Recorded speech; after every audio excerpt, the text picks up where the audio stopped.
নতুন সরকার নরমি নরমি ভাব দেখাইতেছে, এই ভাব আমাদের পছন্দ না। কি একটা অবস্থা! আজকে একটা ভিডিও দেখলাম, হাসনুল হক, ইনু, মেনন, শাহজাহান খান, এরপরে আরো যেগুলো আওয়ামী লীগ পলক টলক, ওমা, এগুলো পকেটে হাত ধরে ধরে হাঁটতেছে। এগুলো মনে হইতেছে পিকনিকের মধ্যে আছে, ঘুরতেছে মাঞ্জা মুঞ্জা দিয়া।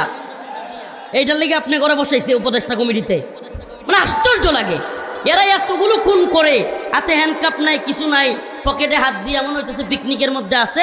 আর এই উপদেষ্টা কমিটি এরাও মনে হইতেছে পুনর্বাসনের ব্যবস্থা করতেছে। ভালোবাসা বাধ্য করে পাওয়া যায় না রে পাগলা, ভালোবাসা অন্তর থেকে আসে।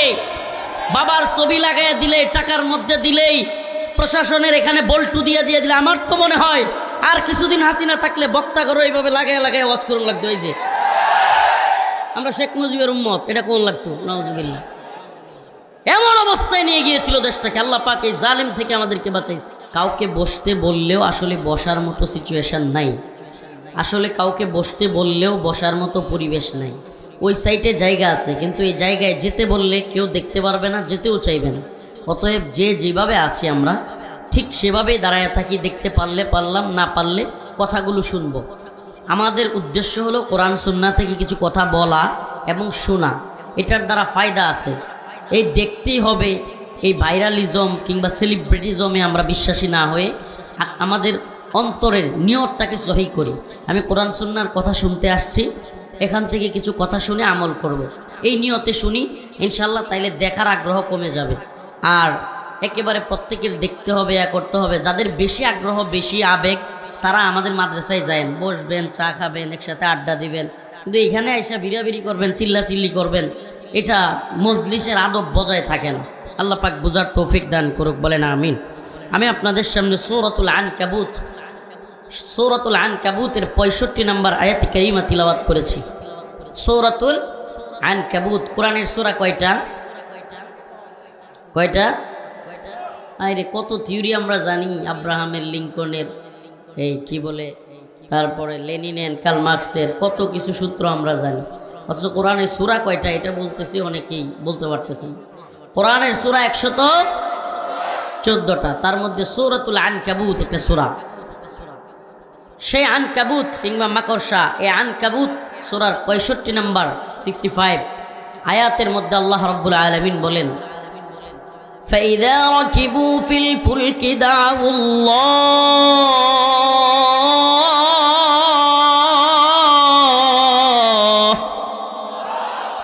فإذا ركبوا في الفلك دعوا الله مخلصين له الدين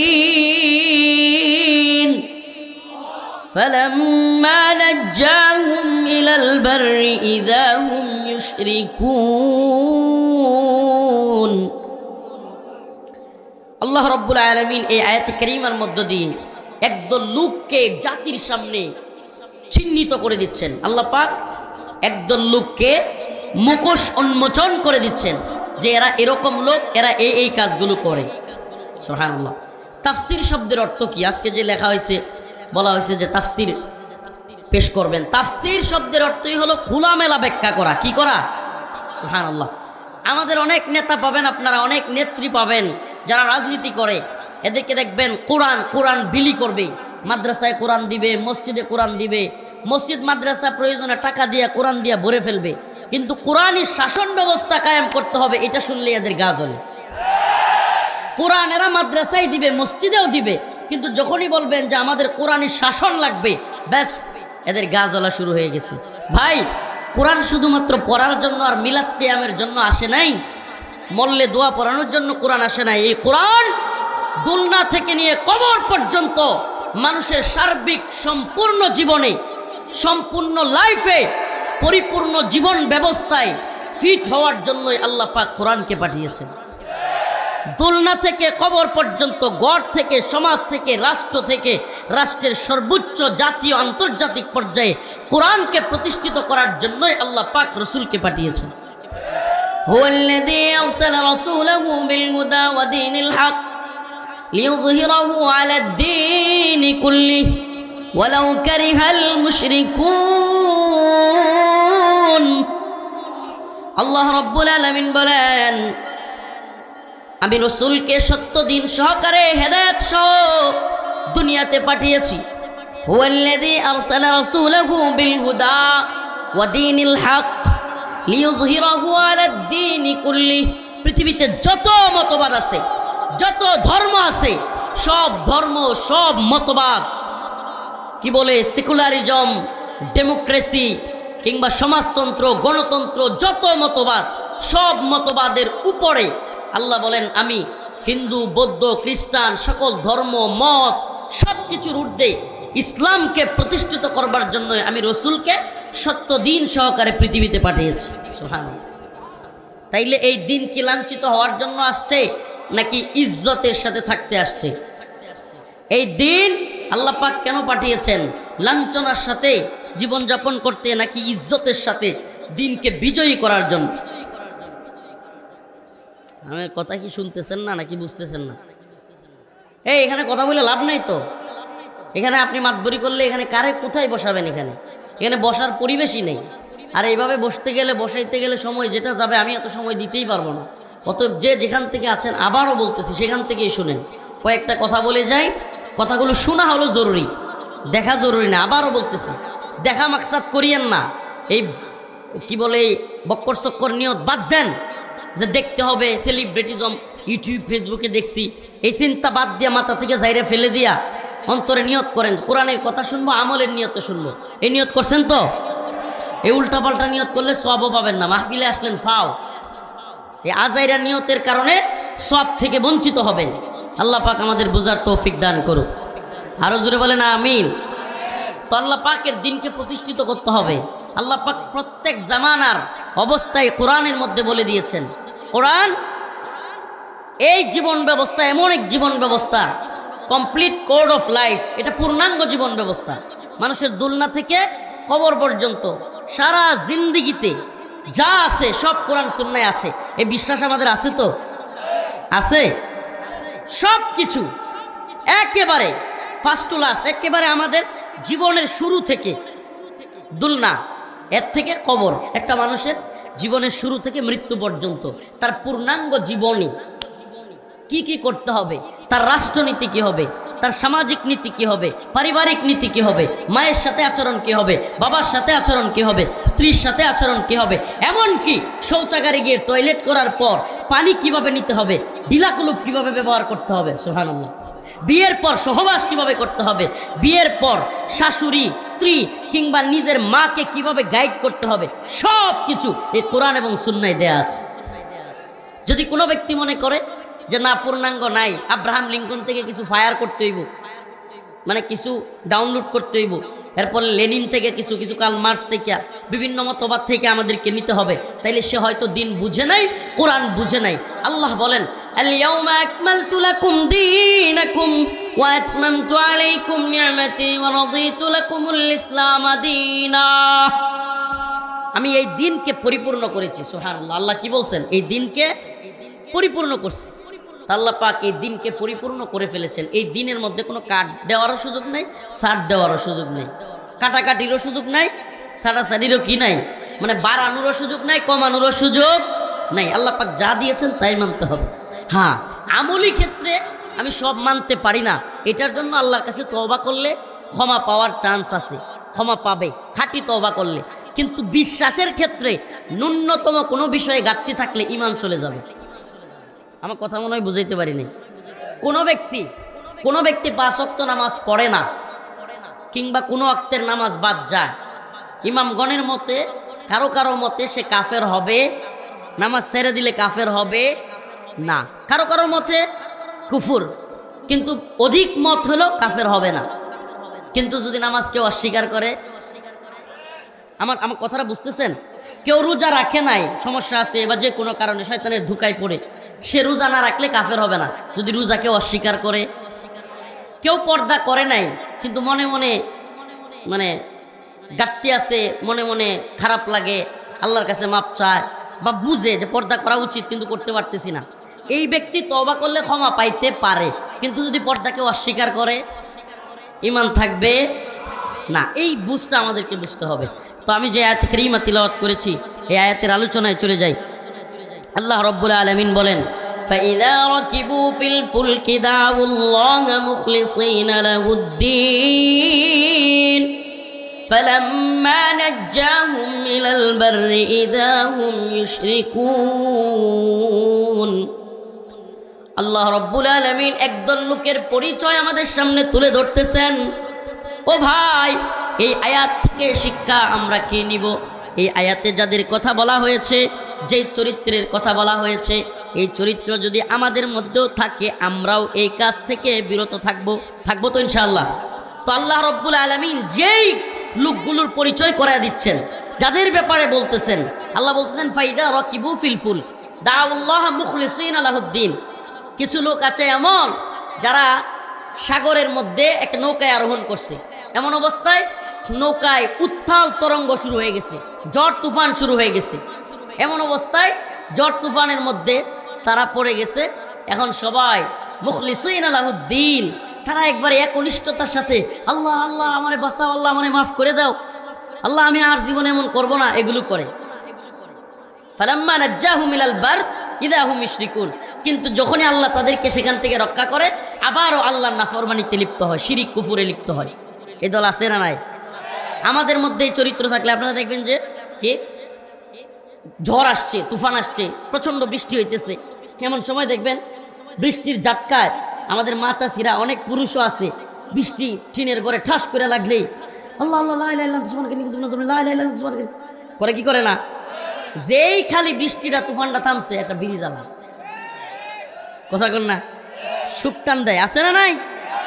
এই যে আল্লাহ পাক এই দলের সিফাত বলতেছে, যারা বিপদে বললে কি কয়? ইয়া নাফসি ইয়া নাফসি। বিপদে বললে সবাই ইয়া নাফসি বলবে, সবাই বলবে, কিন্তু সবাই ক্ষমা পাবে না। এজন্য পরিপূর্ণ বিপদে পড়ার আগেই আল্লাহকে চেনা দরকার, ঠিক না? হাসরের ময়দানের কথা আসছে। मैदान महशर में नबी ने फरमाया जब जहन्नम आएगी और एक चीख मारेगी, जहन्नम के जखन हाजिर करा होबे हाशरेर मयदाने, एक बिराट बिकट आवाज दिबे जहन्नम, भयंकर एक आवाज दिबे। এই মুহূর্তে সব মানুষ দাঁড়ানো থাকবে। হাদিসের মধ্যে আসছে, দাঁড়ানো থেকে রাসূলুল্লাহ সাল্লাল্লাহু আলাইহি ওয়াসাল্লাম বলেন, হুট করে হাঁটুগুলো গেড়ে মানুষ থপ করে বসে যাবে ভয়ে আতঙ্কে। দাঁড়ানো মানুষ কি করবে?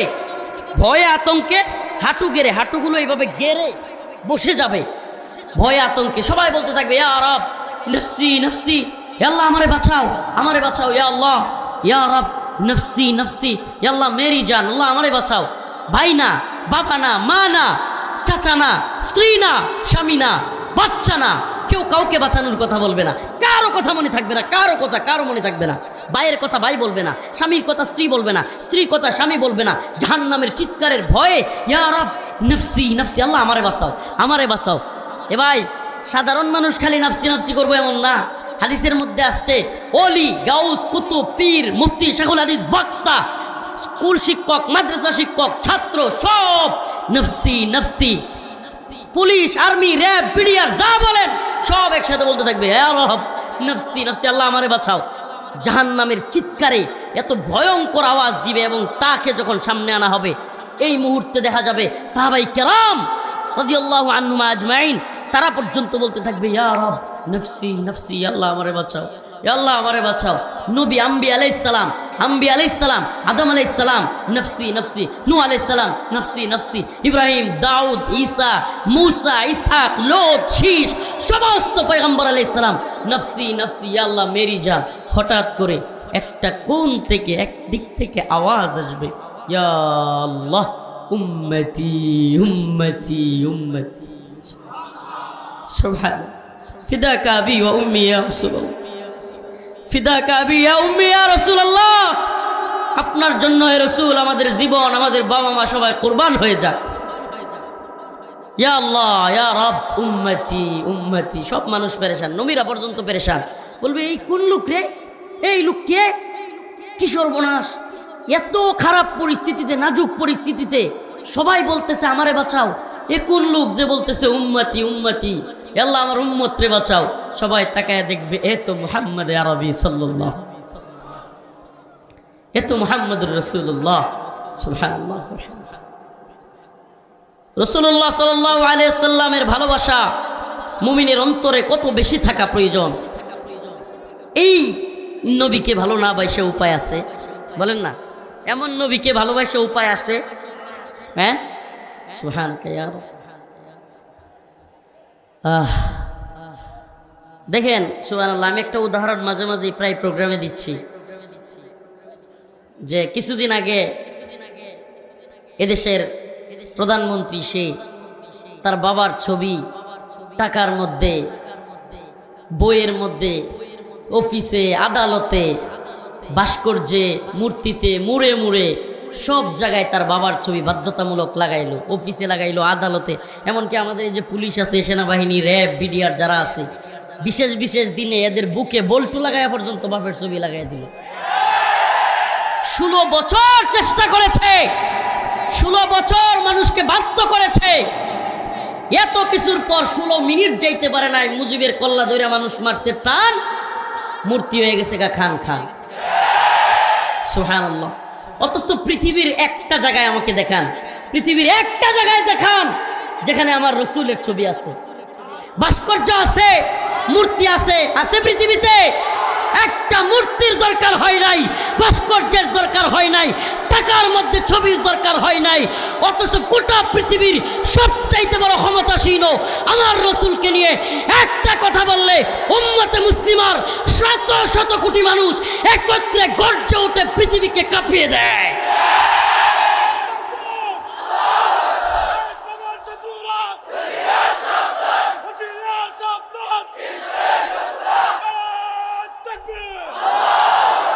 ভালোবাসা বাধ্য করে পাওয়া যায় না রে পাগলা, ভালোবাসা অন্তর থেকে আসে।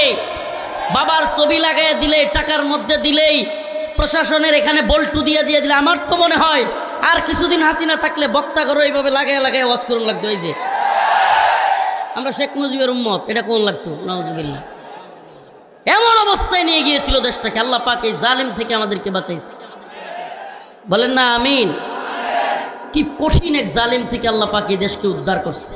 পুরো পৃথিবীতে কে নাৎসি পার্টি আর কে হিটলার মিটলার? হিটলার তো মারছে ইহুদিদেরকে, মুসলমানদেরকে মারে নাই। হিটলার ভালো কাজ করছিল। এই হিটলার নাৎসি বাহিনীর চাইতে ভয়ঙ্কর বাহিনী হলো আওয়ামী লীগ, ছাত্রলীগ। আপনাকে আমি চ্যালেঞ্জ করে বলি, একটা আওয়ামী লীগ পাবেন না এতগুলো ছাত্র হত্যা, এতগুলো মানুষকে হত্যা, আলেমদেরকে নির্যাতন, নিপীড়ন, রিমান্ডের নামে ফাঁসি দিয়া কি করে নাই বাংলাদেশে। এরপরেও একটা আওয়ামী লীগ পাবেন না যে এই কাজগুলোর জন্য অনুশোচনা আছে। ন্যূনতম এদের মধ্যে কোনো অনুশোচনা নাই। আমি চ্যালেঞ্জ করলাম, দেখবেন আমার আত্মীয় স্বজন যেগুলো আওয়ামী লীগ, এইগুলোর মধ্যেও এরা বরং এই টাইপে আছে, আসবো ধরবো এই টাইপ। তাদের চিন্তা চেতনা এখনো জুলুম করবো, আয়ালো ওই ধরবামনে, এই টাইপের আচরণ। শুনেন, যেই মানুষ ভুল করে, অপরাধ করে ক্ষমা চায়, এরা মাপ পায়। কিন্তু যারা অনুশোচনাহীন, নির্দয়, নির্মম, আল্লাহর কাছে এদের ক্ষমা নাই। আমি তো মনে করি জাতি হিসেবে আমাদেরও এদের ক্ষমা করা উচিত না। নতুন সরকার নরমি নরমি ভাব দেখাইতেছে, এই ভাব আমাদের পছন্দ না। কি একটা অবস্থা! আজকে একটা ভিডিও দেখলাম, হাসনুল হক, ইনু, মেনন, শাহজাহান খান, এরপরে আরো যেগুলো আওয়ামী লীগ পলক টলক, ওমা, এগুলো পকেটে হাত ধরে ধরে হাঁটতেছে। এগুলো মনে হইতেছে পিকনিকের মধ্যে আছে, ঘুরতেছে মাঞ্জা মুঞ্জা দিয়া। এইটার লেগে আপনি ঘরে বসাইছে উপদেষ্টা কমিটিতে। মানে আশ্চর্য লাগে, এরা এতগুলো খুন করে, হাতে হ্যান্ডকাপ নাই, কিছু নাই, পকেটে হাত দিয়া মনে হইতেছে পিকনিকের মধ্যে আছে। আর এই উপদেষ্টা কমিটি এরাও মনে হইতেছে পুনর্বাসনের ব্যবস্থা করতেছে। যে কোনোদিন এদের বিরুদ্ধেও দাঁড়াইতে হবে, যেই পরিস্থিতি তৈরি হচ্ছে। আল্লাহ বুঝার তৌফিক দান করো। উম্মাকে সজাগ থাকতে হবে, জাতিকে সজাগ থাকতে হবে। এই সাইকোপ্যাথ মহিলা এখনো ইন্ডিয়াতে বসে বসে দেশের মানুষকে হুমকি দিচ্ছে, হুমকি দিতেছে। আবার আইসেন এই ধর্ম, এইবার আর মাপ নাই, এগুলো বলতেছে। মানে কি পরিমাণে সাইকো! আমি দেখছি এদের নেত্রী, এটা যেমন সাইকো পাগলি, আর এদের কর্মী যেটা, এগুলো পাগলা। আল্লাহ হেদায়েত দান করুক, না থাকলে হেদায়েত ধ্বংস করে দেয়। আমি এগুলো কষ্টে বলতেছি, আপনারা হাইসেন না যে হুজুর মনে হয় বিরোধিতা করতেছে। না, আমি অবাক, তাজ্জুব হয়ে গেছি। শত শত ছোট ছোট ছাত্রদেরকে কি পরিমাণে মেসাকার করছে, কিভাবে মারছে! হাই হাই, এতগুলো মানুষকে মারলো, আলেমদেরকে জেলে নিল। এদেশের সর্বজন শ্রদ্ধেয় আলেম আল্লামা দিলওয়ার হোসেন সাইদি রাহিমাহুল্লাহ, আল্লামা মামুনুল হক, এদের দাড়ি ধরে টানলো, এদেরকে হত্যা করে বের করলো। এরপরে ওই নির্লজ্জদের শত শত আলেমকে জেল নিল, রিমান্ডে নিল, নির্যাতন করলো। এদেশের কোন সেক্টর নাই যেই সেক্টরে আওয়ামী লীগ জুলুম করে নাই? অথচ এদের মধ্যে ন্যূনতম অনুশোচনা নাই। আপনি কারে ক্ষমা করবেন? অনুশোচনাই নাই। আল্লাহ এদেরকে হেদায়েত দান করুক, নাইলে ধ্বংস করে দেখ। যেই আয়াতে কারীমা তিলাওয়াত করেছে, আল্লাহ পাক বলেছেন ফাইদা রাকিবু ফিল ফুলক দাউল্লাহ মুখলিসিনা লাহুদ্দিন। কিছু লোক এমন আছে যারা সমুদ্রের উত্তাল তরঙ্গের মধ্যে ঝড় আসলে ভয়ে দাউল্লাহ মুখলিসিনা লাহুদ্দিন, আল্লাহরে ডাকে একেবারে একনিষ্ঠতার সাথে, আল্লাহ আপনি ছাড়া আর কেউ নাই, মাফ করে দেন, আর করব না। কিন্তু বিপদ থেকে বাঁচা গেলে আবার কি করে? নাফরমানি করে। এটার নমুনা আরেকটা বুঝায়। নেতাররে দেখবেন নির্বাচনের আগে পাইলে কলা গাছরেও সালাম দেয়, পারলে কি করে? ওয়ার করতে করতে করতে করতে রাত 2টা-3টা পর্যন্ত মাথা মুথা ঘুরাইয়া হঠাৎ করে কলা গাছের সামনে গিয়ে আসসালামু আলাইকুম, আছে না নাই? এদের অবস্থা, আল্লাহ এদের অবস্থাই বলতেছে। এরাই খালি ক্ষমতাটা যাইতে পারলে ঠ্যাঙ্গার উপরে ঠ্যাঙ্গা তুলে সিগারেট খাইবো, জনগণটা ছিল তুই না। ভোটের আগে সান্দু সাসাই কইলো আমাগে রে, এমপি যদি হইতাম পারি দিমু গোলাবরে। এমপি হইয়া দেখা গেল সাসার নাগাল কেডা পাই, আমরা গরিব আমাগে রে দেখার মতো কেউ নাই। ঠিক না? ভোটের আগে সান্দু সাসারা কত কথাই কয় না, যেমনি ভোটটা জায়গায় এরা মানুষের চিনেই না। ঠিক না? তখন বউয়ের কয়টা গহনা লাগবো, বউয়ের কয়টা শাড়ি লাগবো, গাড়ি লাগবো, বাচ্চার কয় গাড়ি লাগবো, সব খালি শালা শালি অমুক তমুক তা করে চলে। এই জন্য আমাদেরকে কোরআন সুন্নাহর রাষ্ট্র ব্যবস্থা লাগবে। এই অদল বদল তন্ত্রমন্ত্রের এই অদল বদল দিয়া কিচ্ছু হবে না। এই জাতির কিচ্ছু হবে না। ও আমার জাতি, এই ওয়াজ মাহফিলে গদবাদা আসার যাওয়ার মধ্যে থাকবা না। নামাজ পড়তে হবে, ইমানের জন্য, দিনের জন্য, দিন প্রতিষ্ঠার জন্য কাজ করতে হবে। প্রত্যেকটা যুবক আগামীর বাংলাদেশের জন্য, কোরআন সুন্নাহর জন্য এক একজন দায়ী হয়ে যেতে হবে, এক একজন দায়িত্বশীল হয়ে যেতে হবে। ইমাম, খতিব, মুয়াজ্জিন, দিনদরদি যুবক প্রত্যেকেই এই নিয়ত করতে হবে। আমরা চেয়েছি ছাত্র সমাজ, যুব সমাজ, শিক্ষক, কলেজের ভার্সিটির প্রত্যেকটা মুফতি, বক্তা, শাইখুল হাদিস, কলামিস্ট, বুদ্ধিজীবী, সেনাবাহিনী প্রত্যেক অঙ্গন থেকে আমরা চেয়েছি হাসিনার পতন হোক। আল্লাহ পাক হাসিনার পতন দেখায় দিছে। এখন আমাদের নতুন করে সময় এসেছে আমাদের প্রত্যেকের একটা কথা চিন্তা করার, যে আল্লাহ জমিনও আপনার, হুকুমও চলবে আপনার, কোরআনী শাসন চাই, কোরআনী রাষ্ট্র চাই। ইনিল হুকমু ইল্লা লিল্লাহ, এই দুনিয়া আল্লাহর, হুকুমও চলবে কার? আমার আল্লাহ। তা'বুদু ইল্লা ইয়া, একমাত্র তারই ইবাদত আমরা করব ইনশাআল্লাহ। ঠিক আছে? নাকি ওই যে বিপদ আইলেই আল্লাহ আল্লাহ? দেখছেন এই যে 2024-এর বিপ্লবের সময় যখন সব দল মাইর খাইতেছে, ডক্টর পিনাকি ভট্টাচার্য ওই ইয়াতে থাকে, তার একটা কথা, হিন্দু মানুষ কিন্তু খুব সুন্দর একটা টকশোতে কথা বলতেছে আমার কাছে বিএনপির লোকেরা ফোন দেয়, বিভিন্ন দলের লোকেরা ফোন দেয় যে দাদা আন্দোলনটা যখন তুঙ্গে, একেবারে 17, 18 জুলাই, 19 জুলাই, এই সময়টাতে, আগস্টের ঠিক আগ মুহূর্তে, বলে দাদা একটু মাদ্রাসার ছাত্রদেরকে একটু বলে দেন রাস্তায় নামতে, মাদ্রাসার আলেমদেরকে, হুজুরদেরকে বলেন একটু রাস্তায় নামতে। দেখছেন তারা সবাই বিপদে বললে হুজুর আরে খুঁজে, ঠিক না? বিপদে বললেই হুজুর আসেন, আমরা শহীদ হয়ে যাব, দিনের জন্য জীবন দিয়ে ফেলবো, হাসিনার জালিমের বিরুদ্ধে শহীদ হয়ে যাব। শব্দগুলো সব ইসলামিক। আমাকে বলেন এই দেশে কারা জীবন বাজি রেখে এই বিপ্লব ঘটাইছে? ইসলামপন্থীরা না অন্য কেউ?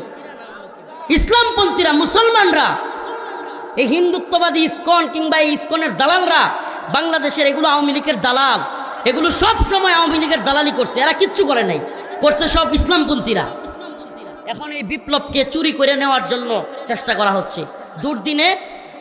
দুর্দিনে আলেমদের, ছাত্রদেরকে ডাকা হয়, দুর্দিনে হুজুরদেরকে ডাকা হয়। আপনার কি মনে হয় যাত্রাবাড়ি যেতে এত বড় আন্দোলন হইল, দিন রাত 24 ঘন্টা আন্দোলন চলছে, থামে নাই। সবচেয়ে বেশি মানুষ শহীদ হয়েছে যাত্রাবাড়ির পয়েন্টে। কারা করছে এই আন্দোলন? মাদ্রাসার তালিবুল ইলমরা। নিয়ে দেখেন খবর। অথচ এই মাদ্রাসার ছাত্র আমরা কি করছি? বাংলাদেশের ইতিহাসে, হাসিনার জুলুমের ইতিহাসে সবচাইতে বেশি জুলুমের শিকার আলেম ওলামা। কথা সত্য না মিথ্যা?